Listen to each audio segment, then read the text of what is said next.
Muy buenas tardes para todos.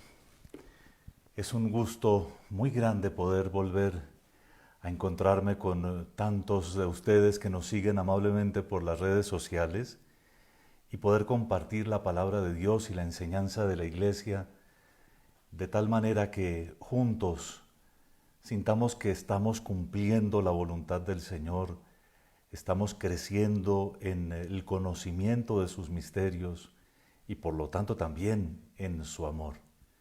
El Señor nos conceda vivir estos encuentros con tanta profundidad que logremos darle la gloria que solo Él merece, comprender bien lo que es el camino cristiano, el camino de discípulos del Señor y por supuesto también hacer un mundo nuevo, un mundo mejor, que eso es lo que quiere nuestro Señor Jesucristo. Pidamos todas esas gracias poniéndonos en presencia de Dios y comencemos en el nombre del Padre, y del Hijo y del Espíritu Santo. Amén. Señor Jesucristo, tú eres la palabra eterna que se encarnó e hizo hombre por nuestra salvación. Concédenos vivir este encuentro de tal forma que logremos captar tu palabra, logremos encontrarte a ti en toda tu enseñanza y reaccionemos positivamente en el camino de nuestra conversión. Tú que vives y reinas con el Padre en la unidad del Espíritu Santo y eres Dios por los siglos de los siglos. Amén. Oh María sin pecado concebida, rogad por nosotros que recurrimos a vos. Muy bien. Nos hemos propuesto en los ejercicios espirituales de 2021 hacer lo que siempre hacemos con ellos, es decir, prepararnos para la celebración de la Pascua y para renovar nuestros compromisos como bautizados en la vigilia pascual. Cada año lo hacemos de forma entusiasta, renovamos en presencia de Dios y de la Iglesia nuestra convicción profunda en la fe que la Iglesia nos ha regalado, pero también nos comprometemos a renunciar a Satanás y al pecado. Y al renovar los compromisos bautismales todos los años, nosotros también reforzamos nuestro camino y nos sentimos más seguros, más deseosos de llegar a la patria que definitivamente no es esta en la que vivimos ahora, sino la patria del cielo. Este año nos proponemos en particular dar algunas nociones sobre lo que es la vida espiritual, sobre lo que se llama la vida espiritual. Ya les he dicho en los encuentros antecedentes que uno de los deseos más importantes del corazón de un discípulo es tener una vida interior rica en la experiencia de Dios. Si uno no ha realizado un encuentro personal con Jesucristo, como Pedro, Santiago y Juan y todos los demás, es muy difícil uno decir, bueno, yo estoy siguiendo a Jesús, yo soy su discípulo. Pero en cambio, gracias a la palabra de Dios, por supuesto, por la acción del Espíritu Santo, toda esta historia se hace presente para nosotros. Y Jesucristo, que está siempre vivo e intercede por nosotros, el Hijo eterno de Dios que murió, pero resucitó por nosotros y por nuestra salvación, está realmente ante nosotros, está realmente dentro de nosotros, está realmente en la iglesia, está realmente en los sacramentos, está cuando se lee y predica su palabra como maestro. Y por lo tanto podemos experimentar encuentros personales y vivos con Él.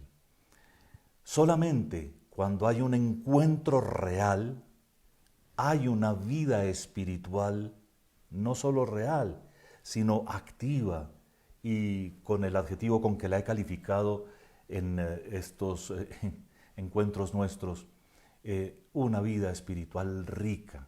Es decir, cada uno de nosotros, cada uno de ustedes debe tener un mundo interior en el que conversa permanentemente con nuestro Señor Jesucristo, lo escucha, le aprende, pero también se relaciona con las tres divinas personas, no solo con el Hijo de Dios encarnado, sino también con el Espíritu Santo, que nos sostiene en todo lo que hacemos, y con el Padre Celestial, que nos ha dado el ser, que nos da todo lo que tenemos, todo lo que necesitamos para vivir.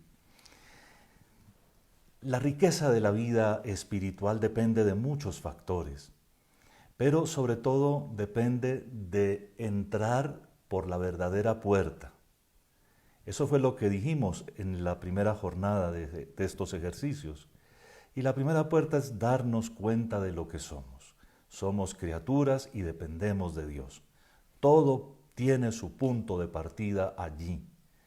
El centro no soy yo, el centro es Dios. Y para evitar pecados como la soberbia o la vanidad, me doy cuenta que soy criatura, es decir, que dependo totalmente del Creador, y además que a Él le debo la alabanza, reverencia y servicio que solo a Él convienen, a nada más.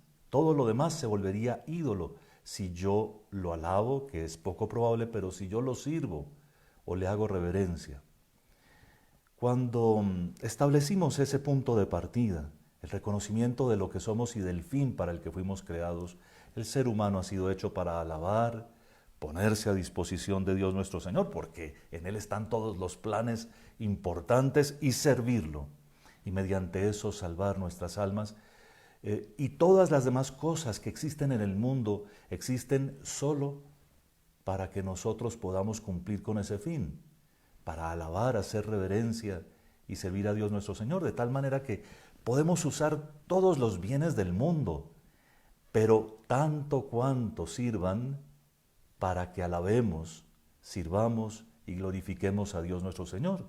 En cambio, si nos impiden, aunque sean seres buenos, aunque sean cosas buenas e importantes, si nos impiden alabar a Dios o ponernos a su servicio o servirlo efectivamente, si nos detienen en el camino del encuentro con Dios, son malos, pues se vuelven malos para nosotros. Son buenos, pero no debemos usarlos. Así que el punto de partida es definitivo. Saber quiénes somos, saber qué es la creación entera, por qué existe todo lo que existe, y todo existe para nosotros, porque nosotros existimos para Cristo. Así lo dice la palabra. Y Cristo nos lleva al Padre. Comenzamos entonces desde el primer día también a anunciar que después de este punto de partida, después de abrir esta puerta, que es siempre la puerta que nos abre nuestro Señor Jesucristo, se nos presentan dos caminos que se recorren simultáneamente durante la mayor parte de la vida. Y a esos caminos les dimos los nombres clásicos, porque seguramente toparemos con algún texto en el que encontremos los términos y los llamamos la vía o camino ascético y la vía mística o el camino de la mística. Al ponerle esos nombres clásicos, pues por supuesto tuvimos que explicarnos un poco. Y ascesis es el entrenamiento, aunque nos cueste trabajo, que se necesita para lograr conquistar el premio, para poder hacer bien la carrera que nos toca llevar a cabo en este mundo. Es ascesis todo aquello que aunque cueste trabajo, que aunque nos toque mortificar nuestras pasiones, nos sirve para liberarnos de lo que nos esclaviza y ponernos en el buen camino. Y en cambio es místico, y esto es lo que les anuncié que hoy vamos a explicar un poco más, es místico todo aquello que nos revela el secreto de Dios. Por eso la relación de místico con misterioso no es extraña. Todo lo que nos va abriendo los secretos de Dios, que finalmente son los secretos del esposo que ha conquistado por el camino de la alianza en la humanidad a su esposa, en Cristo, por supuesto. Todo lo que nos hace entrar a la intimidad con Dios, todo eso es el camino místico. Y si insisto en que los llamemos así, es precisamente por nuestro bien. Pero ustedes pueden sentir y saber que la cosa es tan simple como esto. Yo me abstengo, aunque me cueste trabajo, de lo que me hace daño. Yo no uso estos bienes porque no me sirven para alabar, hacer reverencia o servir a Dios nuestro Señor. Y eso me cuesta trabajo. Pero en cambio me dedico a estos ejercicios que me ponen en contacto con Dios y comienzan por entusiasmarme, pero en el fondo reconozco que es el amor que Dios está derramando sobre mí y me enamoro de ese amor. Y entonces comienza mi vida espiritual como una experiencia de unidad, de comunión con Dios, que nadie quiere abandonar, que nadie quisiera, si la ha logrado algún día, perder, ni siquiera por pereza ni por otros motivos, y perseverar en eso. Nos tocó hablar del pecado para entender un poco que pues hay pecados que se cometen una vez contra alguno de los mandamientos, pero hay pecados que se repiten y se repiten y se repiten. Y esos pecados que se repiten se convierten en hábitos, costumbres, hábitos malos. Un hábito malo, técnicamente hablando, se llama un vicio. No solo el licor y la droga son vicios, nos pueden viciar cualquier pasión. El chisme, cuando uno necesita estar haciendo comentarios malos para sentirse bien. La agresividad. Hay gente, hombres y mujeres, que si no están peleando, no se sienten vivos. Hay unos que son especialistas en buscar polémica hasta donde no la hay, en criticarlo todo. Y eso es un vicio. Y por supuesto también envician las pasiones sexuales, por el placer que conllevan, por supuesto, como envicia la comida que se vuelve siempre exquisita y el que se vuelve exigente al punto de volverse cansón precisamente por eso. Tuvimos que hablar de eso para entender que de todas maneras el camino ascético, el camino de la penitencia, es algo muy concreto, muy real y tiene nombres. Y por supuesto que también entramos en las virtudes con las cuales podemos contrarrestar esos 7 vicios fundamentales, 7 pecados capitales y que nos dan una gran libertad. Vean cómo sintetizo entonces todo lo anterior para decirles hoy que la vía mística, es decir, el camino de la unión con Dios, y seguramente ustedes lo están imaginando en este mismo momento, es el camino de la oración, fundamentalmente el camino de la oración. Pero resulta que si ustedes piensan en las relaciones con las personas que más quieren, no solamente cuando conversan con ellos, están unidos a ellos. Hay una relación que es modelo de todas las demás relaciones de amor en el mundo y hasta en la iglesia. Más aún, es la relación que Dios escogió para enseñarnos cómo quiere Él que nosotros nos comportemos con Él, y es la del matrimonio. Así como en el matrimonio hay etapas, hay noviazgo, hay búsqueda de la organización de una familia, no solo por la llegada de los hijos, sino por la ubicación en la sociedad y en el trabajo y todo lo demás. Y luego hay una madurez que normalmente, si se ha perseverado durante las tormentas de la juventud, se vuelve una madurez placentera y agradable, aunque haya sufrimientos y achaques. Así como en un matrimonio la relación de dos personas no se basa solo en la conversación, también en la vida espiritual, nuestra relación con Dios y la riqueza interior de aquello que les estoy anunciando durante estos días, esa riqueza que quiero para todos y cada uno de ustedes, no es solo la oración, también son muchos de sus gestos, muchas de sus actitudes o de sus comportamientos ante la vida. Perdónenme, lo digo con un ejemplo muy claro. Así como una buena esposa, cuando ve a alguien tratando de galantearle, simplemente voltea la mirada o no para bolas, no pone cuidado. Asimismo nosotros, llegando a la madurez en la vida espiritual, vamos a poder tratar con indiferencia total las solicitaciones del pecado.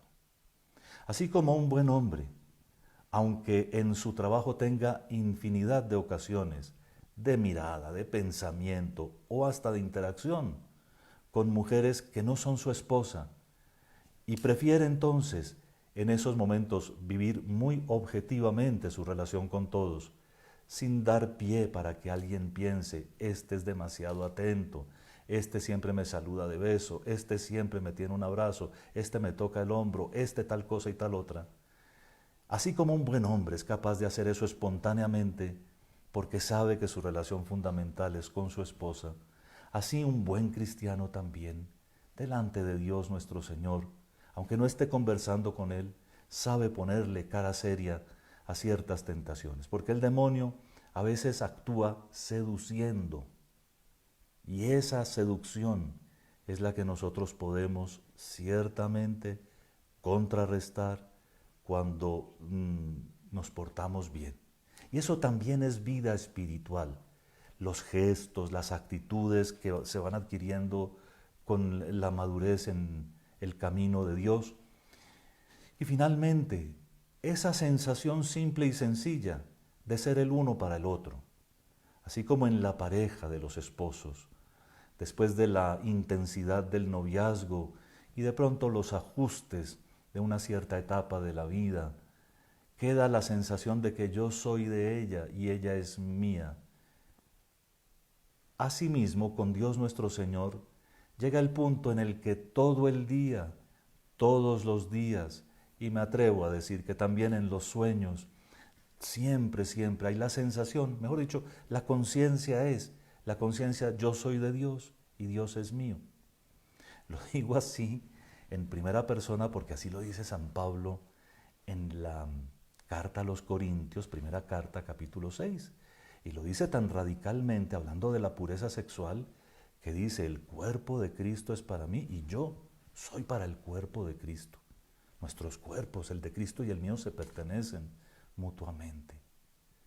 Es impresionante, pero son esas etapas de la vida espiritual, de la vida unitiva, que dejarán a cada persona, cuando va caminando por la vida, la sensación de que sí, hubo tiempos de pronto turbulentos, quizá hubo desvíos para un lado y para el otro del camino recto, pero soy de Dios.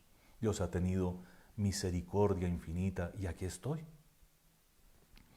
Les voy a dar unas características de lo que es la auténtica vía mística, la vía de unión con Dios nuestro Señor. Primero que todo, tenemos que entender que aunque sea mi vida espiritual, aunque se trate de lo que yo siento y lo que yo vivo, el primer elemento de una vida espiritual auténtica es que no puede ser mi propia subjetividad que se imagina cosas, sino una experiencia objetiva, como lo diremos a continuación, de la palabra de Dios por la fe y por la acción del Espíritu Santo. El camino de la objetividad total es determinante. Estamos en un mundo en el que las solicitaciones, y perdónenme si no digo del demonio, pero se puede hasta entender eso, las solicitaciones de la sensibilidad común son a referirlo todo al propio yo.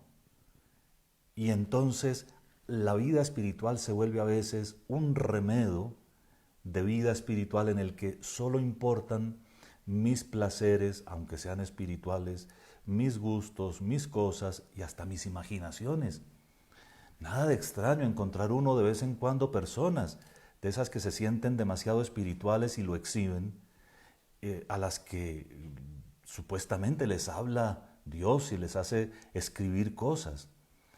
La palabra de Dios está escrita ya y la divina revelación terminó, como lo enseña la Santa Madre Iglesia, con la muerte del último apóstol, es decir, con la muerte de San Juan, que ocurrió hacia el año 110 de nuestra era.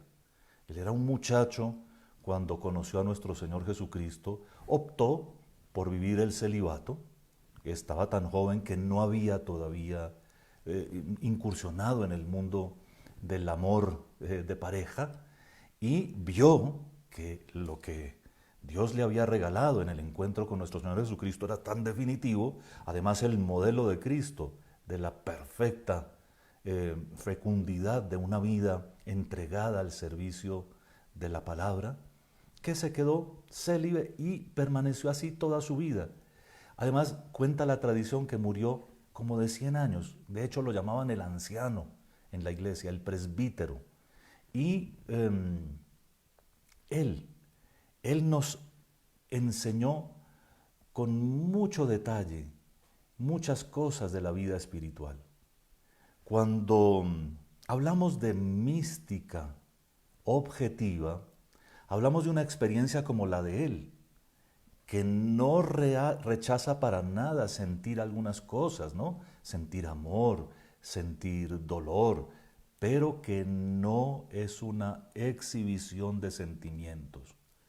Como les decía ahora, hay personas ahora que dicen, me habló Dios, esto me dijo, y lo ponen por escrito, y a uno le daría como temor, ¿no? ¿Será que faltó un libro en la Biblia?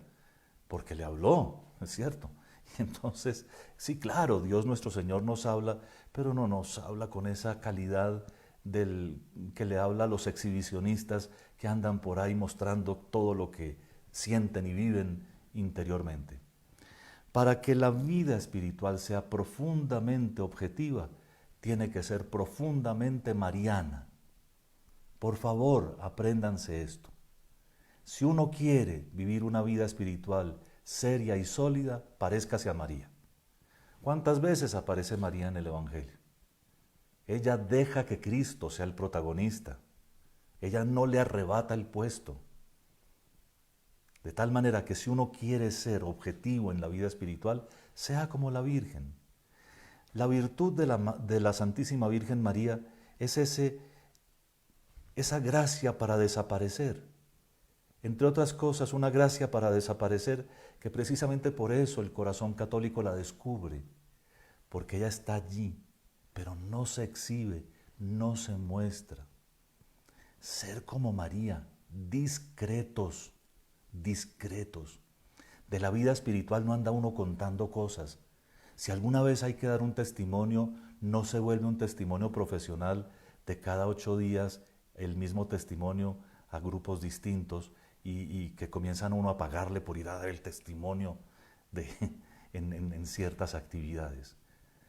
Cuando comienzan a pasar cosas de estas, o cuando alguien comienza a exhibir lo que siente que Dios, que la Virgen le dijo, hay que poner mucho cuidado, porque allí de pronto no está el ángel de la luz, sino el otro.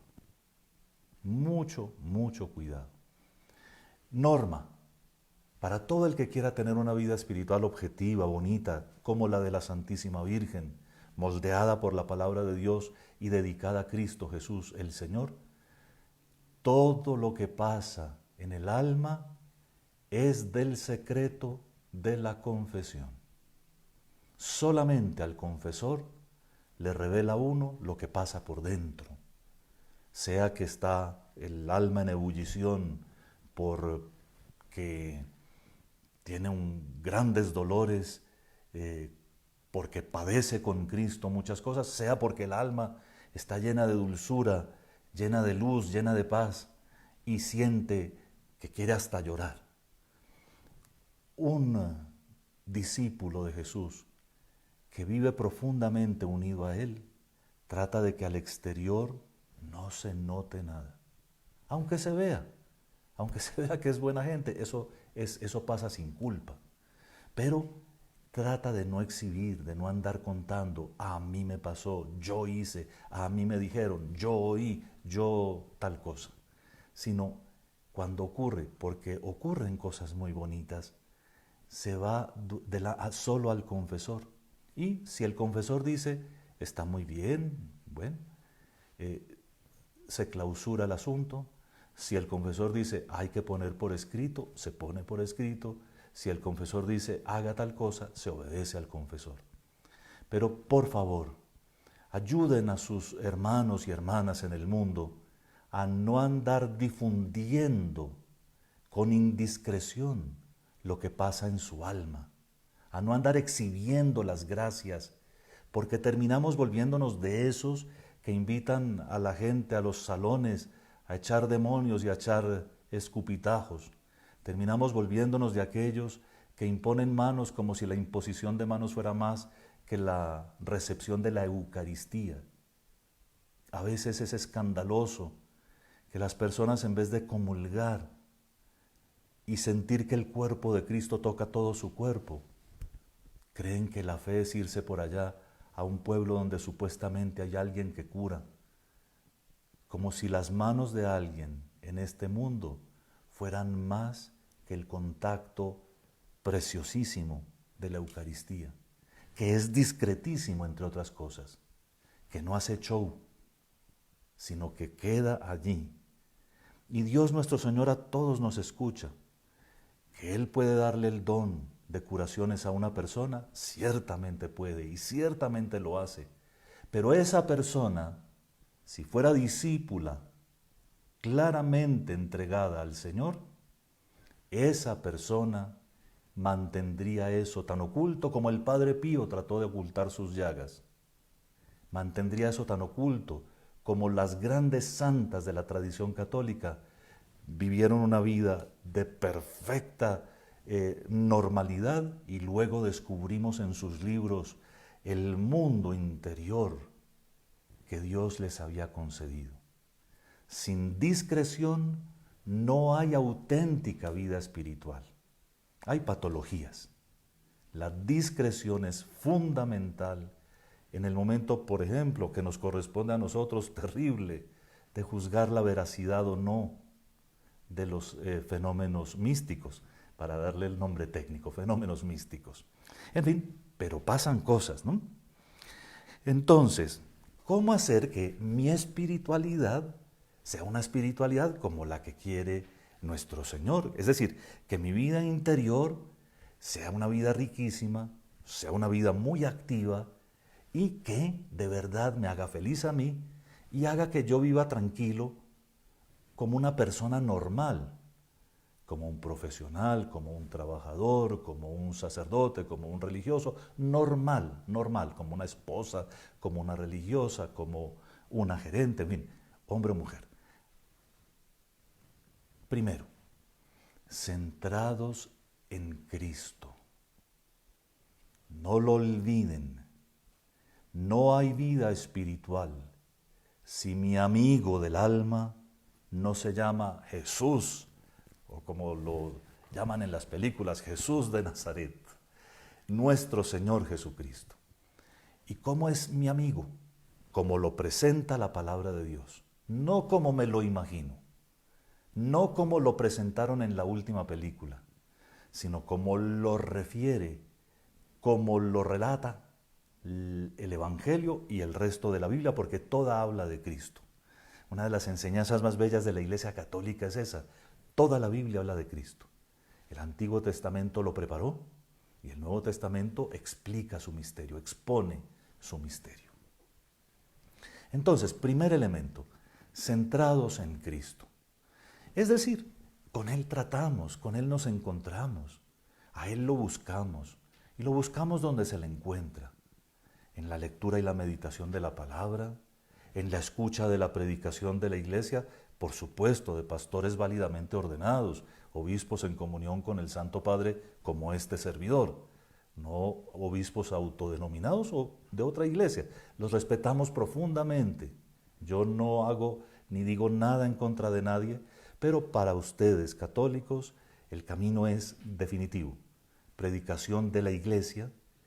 Luego, también se le encuentra a Cristo en los sacramentos, de los que hablaremos un poquitico más adelante, y se le encuentra a Cristo en donde Él ha dicho que está, en los pobres, en los niños, en los que viven solos, en los ancianos, en los enfermos, en todos aquellos que las obras de misericordia dicen que recogen el sentimiento de Jesús, ¿verdad? Tuve hambre y me dieron ustedes de comer, tuve sed y me dieron de beber, etc. Segundo, mi espiritualidad también tiene en el centro a la Trinidad Santísima. Si algo lamento yo de no tener más ciencia y sobre todo más virtud, es no poder hablar como Dios merece del misterio augusto de la Trinidad Santísima. No habrá nunca algo más grande, más bello, que nosotros podamos entender como dignación del amor divino más importante que Él se nos haya revelado como es, uno en tres personas distintas. Pero luego, abriendo los ojos, descubre uno que todo el acontecer de la vida cristiana, desde la misma creación, es un acontecimiento trinitario. Dios nuestro Señor creó todos los seres de la nada, pero no los puso encima de la nada, porque la nada no sostiene nada. Se los entregó al Hijo, dice la carta a los Colosenses. Todo fue creado por Él y para Él. Toda la creación es para el Hijo. Y toda la creación es rescatada por el Hijo, por el misterio que vamos a contemplar a partir de mañana, de su muerte y de su resurrección. Toda la creación. ¿Y toda para qué? Para derramar sobre ella el Espíritu del Padre y del Hijo y hacerla que entre en las relaciones trinitarias con plenitud. Primero nosotros, los seres humanos, para compartir en Dios la alegría que solo Dios tiene. Dios nos hizo pensando en que fuéramos, como decimos de la Santísima Virgen María, vaso espiritual, es decir, capaces de vida en el Espíritu. El Espíritu Santo se derrama en nuestros corazones, como enseña también la palabra, y es Él el que activa la vida espiritual en nosotros. La Trinidad Santísima, nunca tendremos palabras suficientes para exponer su misterio, para hablar de Él, del Dios uno y trino. Y por eso nuestra espiritualidad cristiana tiene que ser centrada y dedicada a la Santísima Trinidad. Acuérdense, primero, centrada en Cristo. Segundo, por Cristo, con Cristo y en Cristo, en la Trinidad. Cristo, segunda persona de la Trinidad encarnada y hecha hombre. Bueno, tercero, en la iglesia, no en las iglesias. Ese concepto no existe en la Biblia. En la iglesia, cuerpo de Cristo. 1 Corintios 12, 13 y 14 y otros lugares de las cartas de Pablo, la iglesia es el cuerpo de Cristo. Una cabeza tiene un solo cuerpo y si no es un fenómeno. Por lo tanto, en la iglesia de Cristo, en la que Cristo entregó a Pedro, allí está, Mateo 16, para que lo lean. Entregó a Pedro y confió a los 12 y a sus sucesores, que desde el Nuevo Testamento comenzaron a trabajar, como Timoteo y Tito y otros que ustedes conocen, Bernabé, que no están en el número de los 12, pero aumentan el colegio apostólico, así se llama, el grupo de los apóstoles, el colegio apostólico, y hoy son el Papa y los obispos que están en comunión con él. La comunión con el Papa es definitiva para saber dónde está la iglesia de Cristo. Sin Pedro no es la iglesia católica. Católico, además, no es un adjetivo, es lo que Cristo quiso en Mateo 28, 18 a 20, que fuera su iglesia. En esos todos que se enumeran en esos versículos, es la catolicidad, la totalidad de la iglesia. Así que, centrada en Cristo, en la Trinidad Santísima, en el contexto de la iglesia una, santa, católica y apostólica, definitivo. A la iglesia la amamos porque es el cuerpo de Cristo. A la iglesia la amamos porque el Nuevo Testamento la presenta como la esposa definitiva, como aquella que realmente realiza todos los ideales que el Antiguo Testamento no fue capaz de realizar. La iglesia, la amada. En fin, en la iglesia, los sacramentos. Hablaremos esta noche un poquito de algunos sacramentos y de lo que aportan a la vida espiritual.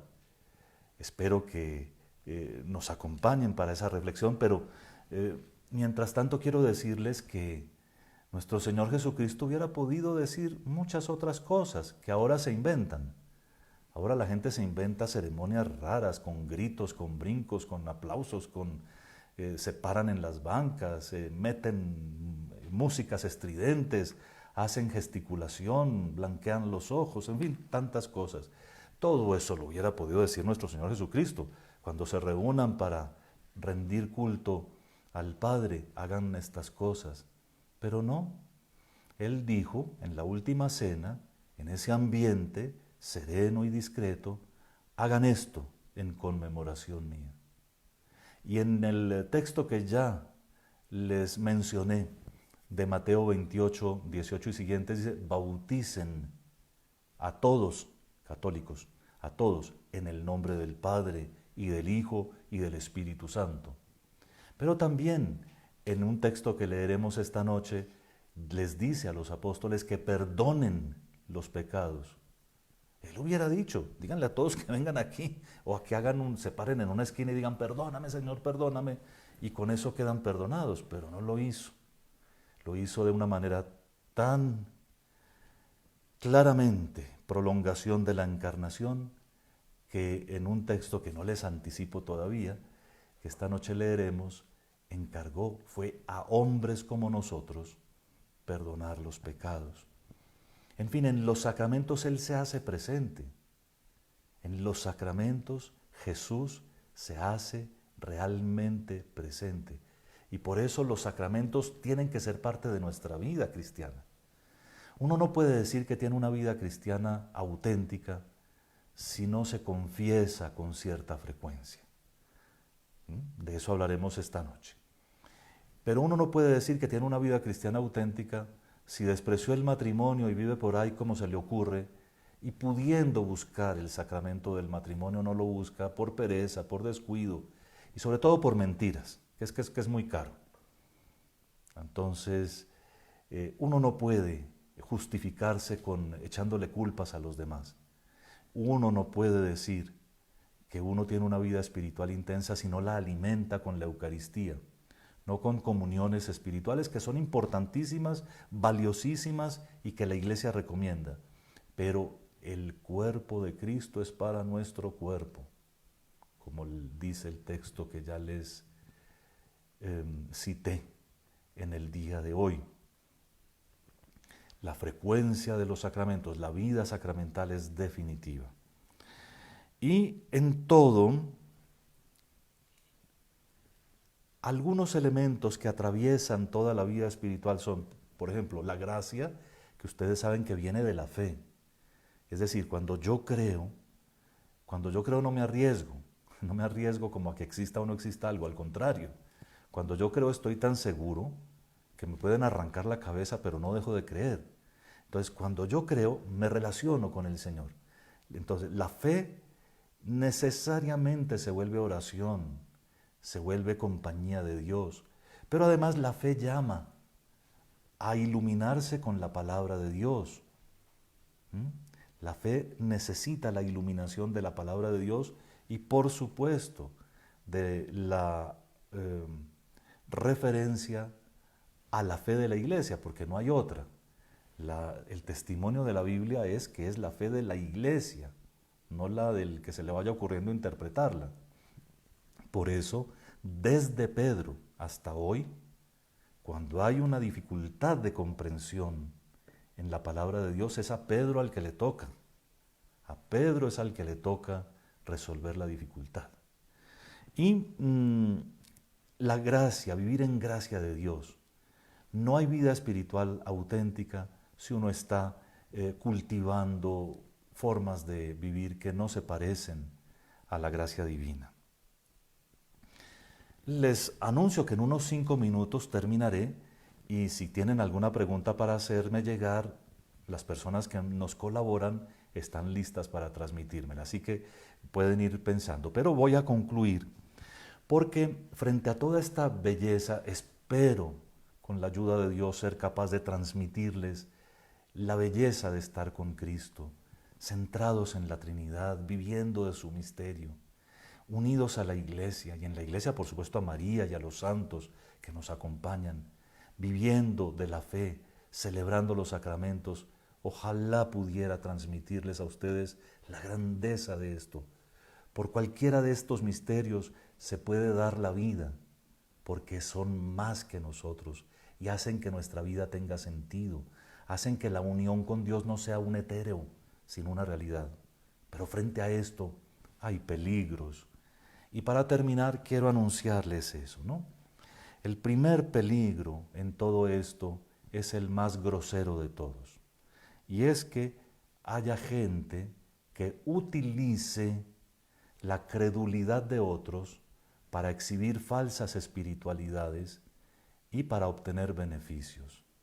Eso es un pecado tenebroso.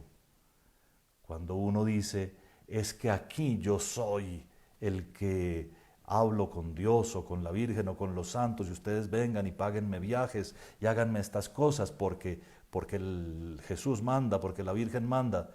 Mucho cuidado, pero muchísimo cuidado, porque si eso no es cierto, si eso no es fundamentalmente cierto, es uno de los pecados más aterradores que puede un ser humano imaginarse. Cuando uno, sin creer siquiera en esas cosas, anda vendiendo gestos, vendiendo imposiciones de manos y vendiendo milagros, atención, porque eso es a veces patológico, por lo menos en el que los busca, a veces supersticioso, porque creen más en eso que en la Eucaristía, por ejemplo, y muchas veces delincuencial, porque es suplantación de cosas que definitivamente no se pueden suplantar. Pero bueno, ese pongámoslo en un sitio aparte, porque los peligros que tiene la vida espiritual son el subjetivismo. Entonces, muchos de nosotros, un poco marcados por la manera de ser del mundo en que vivimos, podemos ser demasiado sensibles y esas sensibilidades dejarlas explotar y bueno, y llenarnos pues de unas lágrimas que uno trata como de fingir o de no fingir, pero mejor dicho, cada uno se da cuenta si la referencia es a Cristo con la objetividad de su palabra o es a ideas. En el subjetivismo puede ocurrir que algunas cosas que se llaman a sí mismas espiritualidades ocupen mayor espacio en nuestra vida que la Biblia o que los sacramentos. Cuando eso pasa, cuando uno se sabe más las oraciones de un grupo que la catequesis de la iglesia, cuando a uno no le interesa aprender lo que la iglesia quiere enseñarnos, sino que le interesa lo del grupo, subjetivismo. Eso es, y a veces es la subjetividad del director del grupo que manipula a todos los demás. Segundo, parecido a esto, el espiritualismo. Hay muchas personas que, llevadas de algo parecido a la superstición, andan viendo al diablo y a los ángeles por todos lados metidos, y puede que estén por ahí, pero si no estamos centrados en Cristo, nos toca comenzar a ver al diablo metido en todo. En cambio, si nos centramos en Cristo, hasta nuestras dificultades, que se vuelven cruces, de eso hablaremos un poco esta noche, hasta nuestras dificultades se vuelven liberadoras. Pero los espiritualismos son esas doctrinas en las cuales uno parece justificarlo todo, porque ya hasta que una vez que me encontré con alguien que tenía los demonios determinados, ¿no? Había que el demonio burlón, que el demonio impuro, que el demonio que tenía sexo con no sé quién, que el demonio que tal cosa y tal otra. Y bueno, mucho cuidado, porque cuando en una cabeza hay más diablo que Dios, la espiritualidad que surge de ahí no es verdadera, es espiritualismo. Mucho cuidado también, ese espiritualismo, cuando uno le da más importancia a la Virgen o a los santos que a nuestro Señor Jesucristo. O cuando uno utiliza solo lo dulce del misterio para empaparse uno de dulzuras, pero no se compromete. Los espiritualismos normalmente se reconocen porque no tienen contacto con la realidad. Entonces, una persona que ya se pasó de la raya y vive como de un falso espiritualismo es uno que no le paga bien a sus trabajadores, por ejemplo. Es uno que no le preocupa la suerte de los demás, de los que lo rodean. Es uno que no se conmueve hasta las lágrimas con un pétalo de una rosa que no sabe de dónde salió. Y se inventa una historia con eso. Pero en cambio no lo conmueve un pobre joven de saltimbanqui en un semáforo de Bogotá. Así es la cosa. No los conmueven las personas que sufren y los conmueve una cosa que dicen que es un fenómeno. No quiero entrar en particulares para no dañar el efecto, pero el espiritualismo, es decir, el exceso de espiritualidad, no es espiritualidad, ¿no? El exceso de credulidad normalmente se confirma por una escasez gravísima de caridad. El fundamentalismo. Fundamentalismo, una palabra quizá nueva para muchos de ustedes, es lo que hacen esos que dicen, bueno, en la Biblia no hay peluqueros, luego no nos peluqueamos. O de esos que dicen como Cristo tenía barba, todos tenemos que tener barba. O de esos que dicen, bueno, como la Virgen tenía velo, todas tenemos que ponernos velo. Y pues francamente en la Biblia no hay ningún retrato de la Virgen, ni ningún retrato del Señor, sino que las pinturas que tenemos son representación posterior. Así que fundamentalismo es la interpretación de la palabra de Dios sin contextos, sin contextos. Fundamentalistas son esos que dicen que los católicos son idólatras porque tienen imágenes, como si fuéramos tan torpes de confundir la materia con la divinidad. En fin, el fundamentalismo es un peligro muy grande a la luz de espiritualidades mal manejadas. Y en todo esto, muchas patologías podrían exacerbarse. Por ejemplo, si uno tiene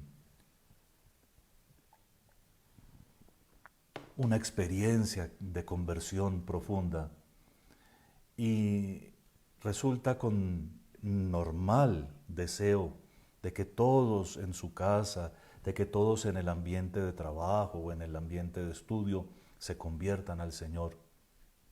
Hasta ahí todo va muy bien. Pero se pone rabioso porque los otros no se convierten. O comienza a buscar soluciones exageradas para sacudir a los demás y decirles es que tienen que ir, tienen que hacer, tienen que no sé qué. Entonces atención, porque ahí no hay evangelización sino patología.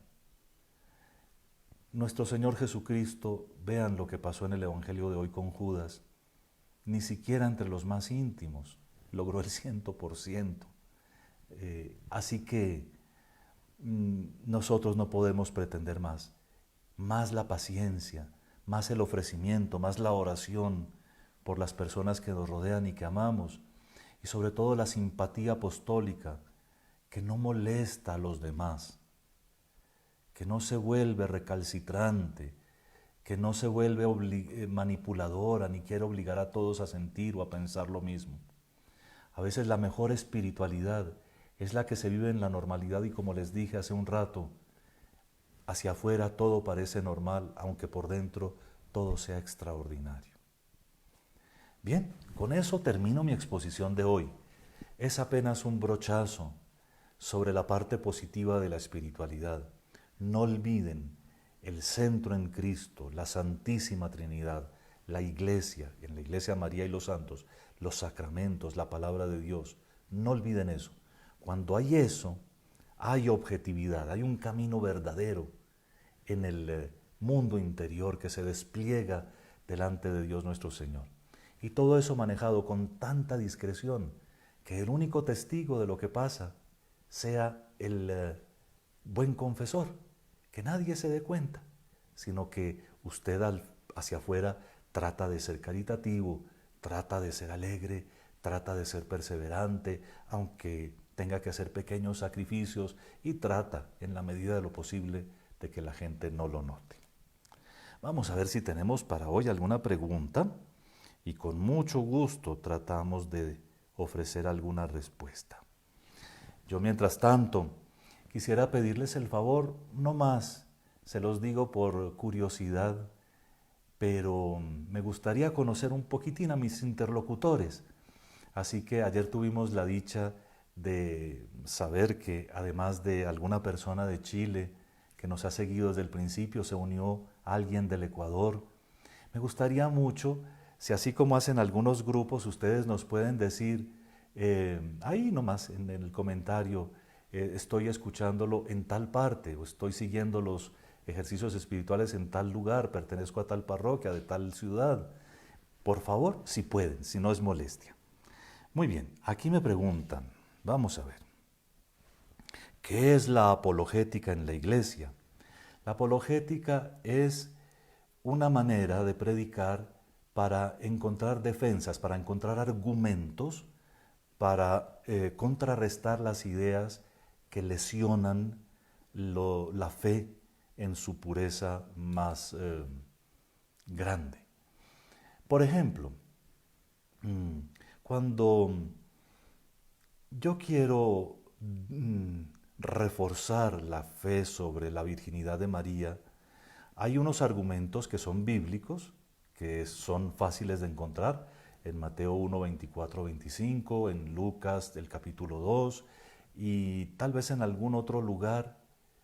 Pero el apologeta, el que argumenta para la fe, logra poner su mente a encontrar otros elementos que confirman y comprueban eso. Por ejemplo, uno muy bonito, la Santísima Virgen, al pie de la cruz, no tiene otro hijo en quien apoyarse. Pero además de eso, nuestro Señor Jesucristo, en vez de encomendársela a un hermano, que era lo normal, se la encomienda a San Juan. Ahí tienes a tu madre. Eso es apologética. Y por supuesto que es una ciencia preciosa, sin embargo, es muy importante que los argumentos de todos ustedes sean profundamente bíblicos y de la catequesis de la Iglesia Católica, del catecismo de la Iglesia Católica. Lo otro es valioso, es importante, pero fundamentalmente no se necesitan sino en algunos ambientes que son un poco recalcitrantes. De hecho, el que no tiene la fe no se la vamos a obligar a tener, ni siquiera con argumentos de este tipo. Muy bien, veamos otra persona. También nos preguntan,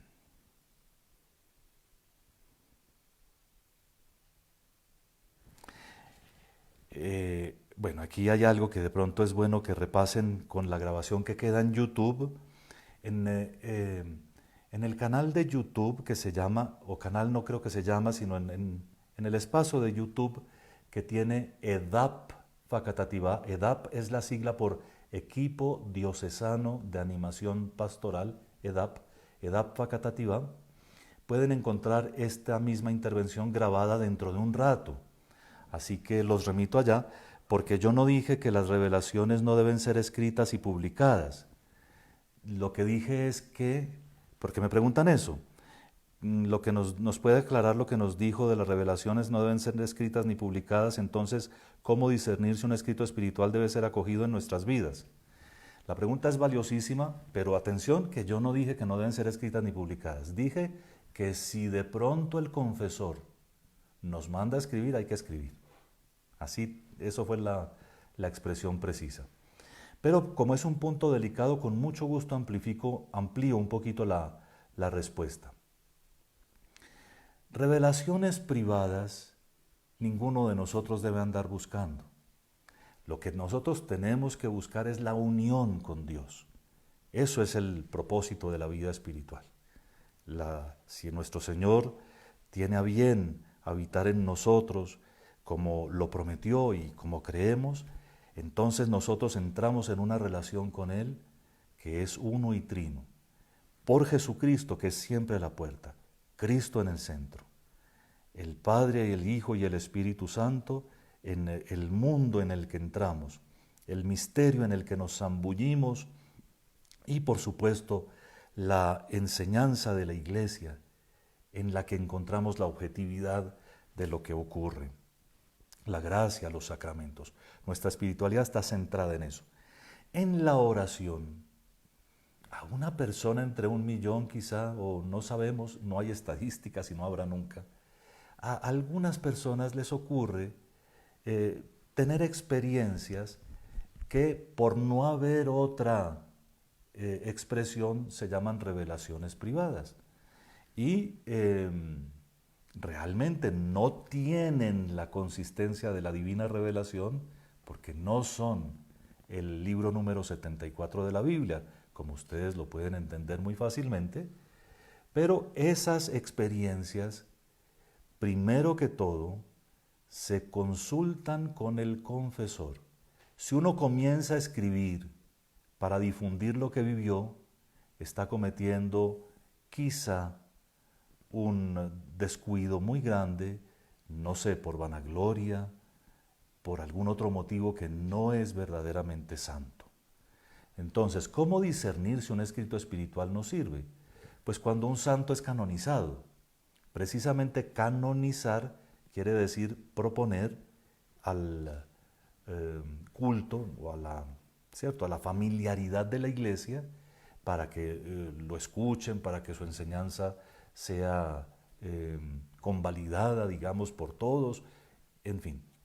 ¿Cómo discernir si un escrito espiritual es útil para nosotros?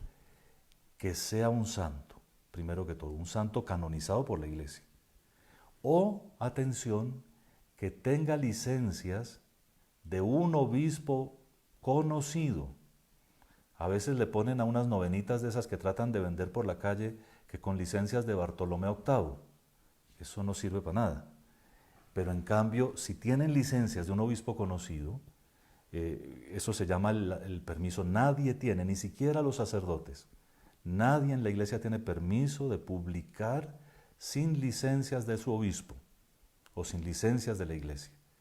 Y la Iglesia se reserva siempre el derecho, precisamente por el peligro para la fe, de revisar la obra. Entonces, se trata de eso. Se trata de que el que tiene las experiencias no debe andarlas publicando. Eso no es costumbre católica, eso es una costumbre subjetivista del mundo contemporáneo y puede producir espiritualismos vacíos que no tienen sentido profundo.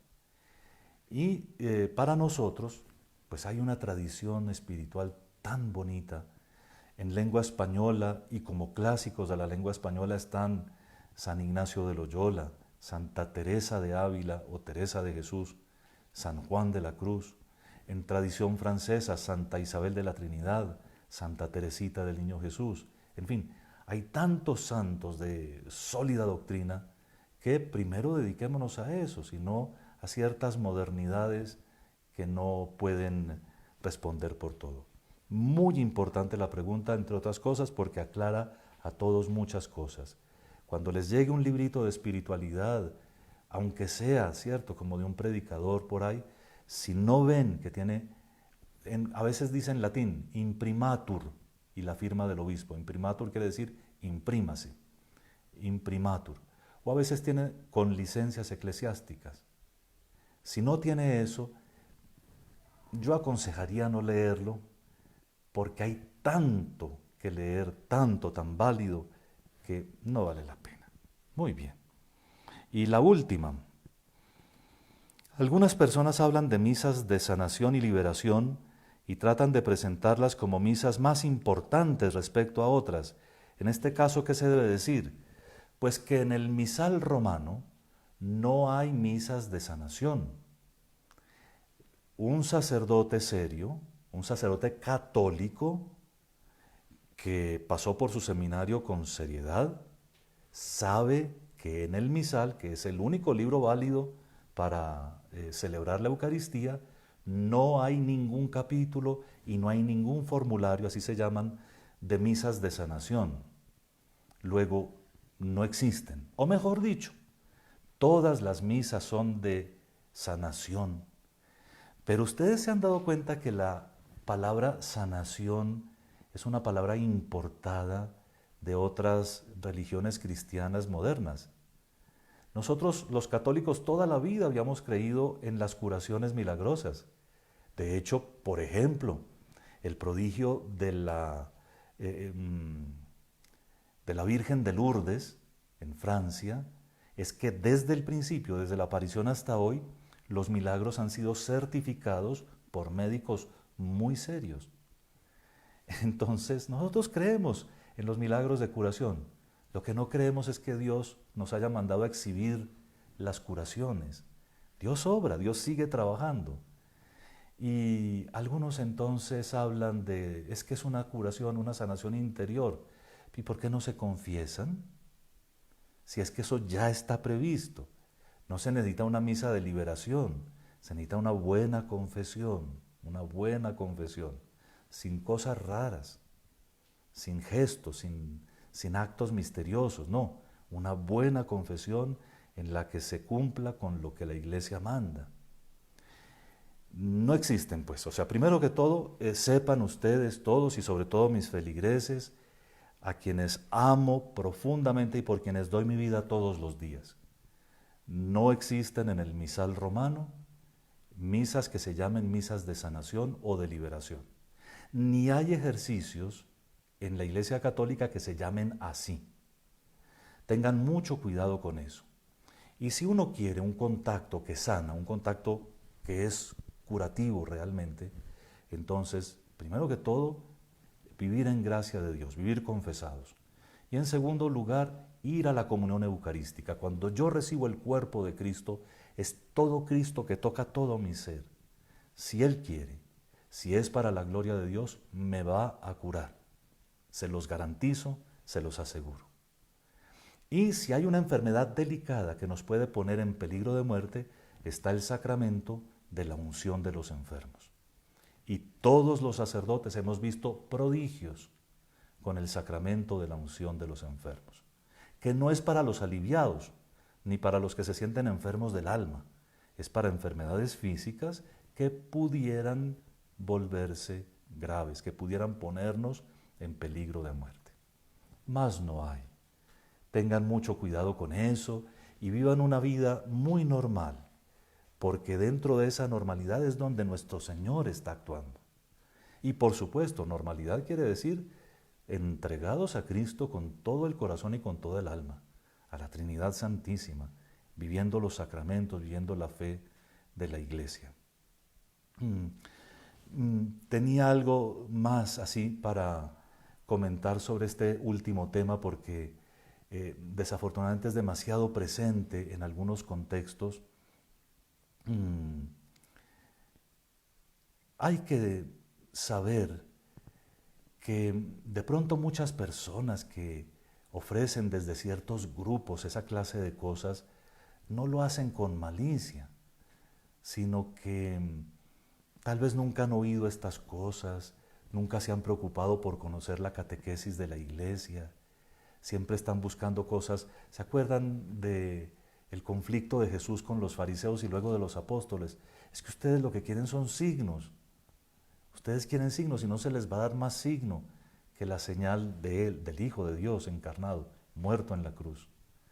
Entonces, no hay que dejarnos arrebatar por la espectacularidad de algunas cosas, ni debemos permitir que nuestra almita se canse de las cosas normales. A veces, desafortunadamente, nos dejamos llevar por rutinas y vamos perdiendo el centro. Pero no puede ser así. Vamos a renovarnos siempre con fe, con esperanza y saber que lo que hace la Iglesia, sin aspavientos, es lo que más nos comunica la salvación.